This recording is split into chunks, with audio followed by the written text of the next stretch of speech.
every single minute because I have a private college counseling business, and this is the week where all my clients are finding out. And my phone has been ringing all week with anger and rejection. And so they said, but Rebecca, you went to Harvard. You said you'd get us in. I said, no, you have to get yourself in. I already went.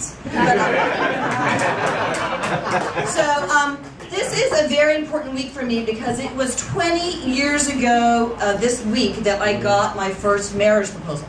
It was my only marriage proposal. And I was a first-year teacher, and it was just so sweet. I went to my desk, and there were flowers, and there was a card. And it said, Dear Miss Joseph, because that's what we call each other in teaching, you know, by your last name. Dear Miss Joseph, I love you. Will you marry me? Will you wait till I'm 18? And I had to think about it for a few minutes because he was a very, very, very attractive 11-year-old. Yes,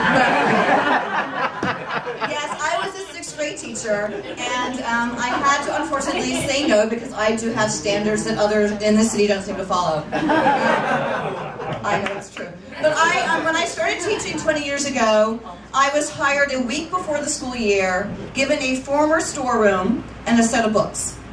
And they said, go at it with your 150 African-American little inner city 6th graders. And I have to tell you that that was probably the worst year of my entire life. And who here is a teacher or in education?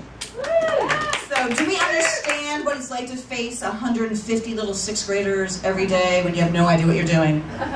So I have to tell you that and I actually teach classroom management right now, so this is great irony. But my first instinct was to use violence. And just imagine that, you know, James was right there and the class was misbehaving, and so I just one day got so mad, I just went over and I just went boom! And I kicked James. And so the entire class got quiet for the first time. And they looked at me and they said, ooh, Miss Joseph, you just kicked James. And I thought to myself, oh my God, I just kicked James. So I went to the office during lunch and I decided that perhaps I should call James's mother and let her know what happened. And so I said, you know, he had a bad day, you know, and I was aiming actually for the table, and I kicked him by mistake.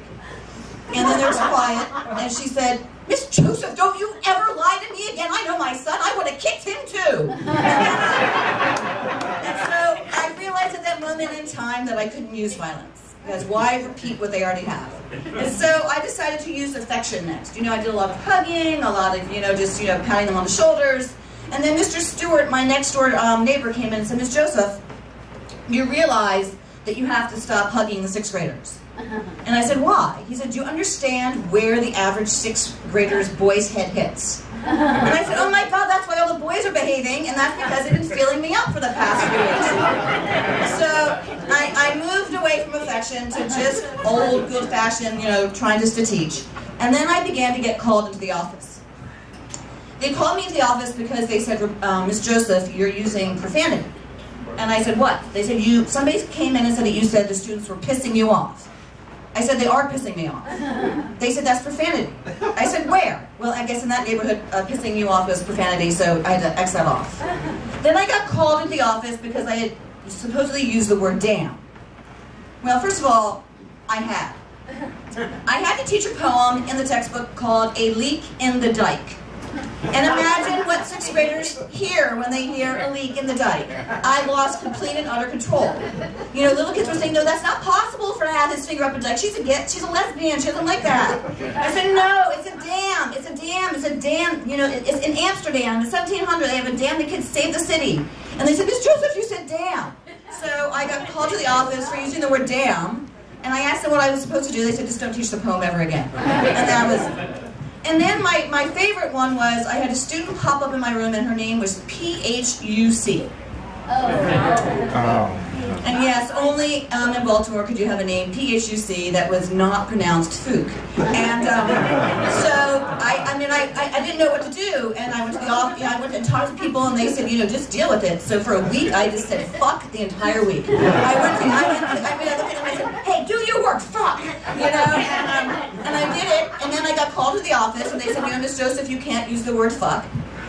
I said, I know that's her name. What do you want me to do? They said, just don't talk to her anymore.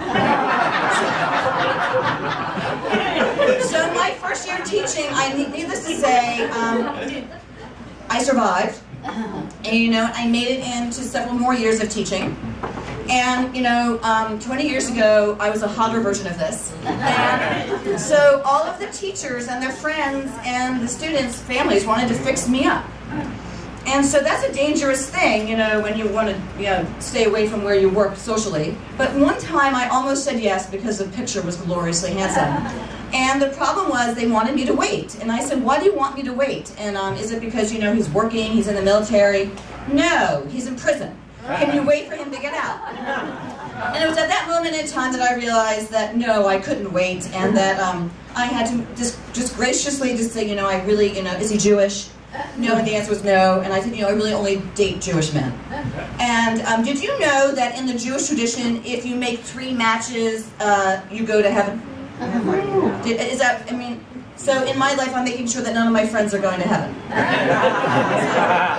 I have had some of the world's worst blind dates. I mean, I had a blind date where the guy picked me up, said we were going to a nice restaurant, and we wound up at his apartment. So I gave him the benefit of the doubt. I went up, and there was nothing there. I mean, there was no food, there was nothing. And then all of a sudden there was a knock on the door, and a Chinese delivery guy showed up. And I just seriously looked at him and I said, I'm taking mine to go. You've got to be kidding me. No, it was ridiculous. I mean, then I had a guy who took me to a gay restaurant in West Hollywood. Yes, seriously. I mean, and I didn't know what to do because I wanted, again, to give him the benefit of the doubt. I mean, I thought perhaps he just didn't know. I thought perhaps he didn't want anybody else's eyes on me. I mean, my mother had gone to Provincetown in Cape Cod, and she said to me, no one ever looked at me. And I said, that's because they're all gay. But, so he took me home, and he said, can I come up? I just want to let you know that with strong women, sometimes I have trouble performing. I said, it's because I'm strong or because I have a vagina. And you're gay. I mean, seriously. I mean, and then my favorite one is I went out with a plastic surgeon. Now that's very nerve-wracking for a woman to go out with a plastic surgeon. I mean, because you just imagine that they're just, you know, creating a new you. But he asked me, Rebecca, what would you do if you had a choice between a really good-looking Christian guy and a so-so Jewish guy? And I thought, oh my God, he's talking about me, you know, and then I thought, I can have both, I'll just have the Christian guy circumcised. Great. You know, so I don't need to do that anymore. I don't need blind dating anymore. I'm very lucky. And I found that wedding proposal recently. I was going through some papers, and I thought to myself, you know, that's 20 years ago. He's 31.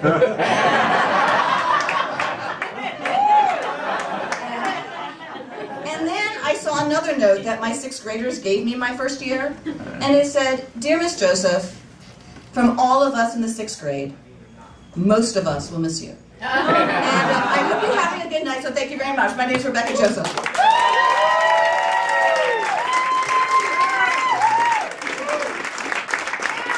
All right, we're going to keep it moving. This guy's a really good friend of Rebecca's. You'll love him. He also went to Harvard. This is Sammy Abbey! Yeah!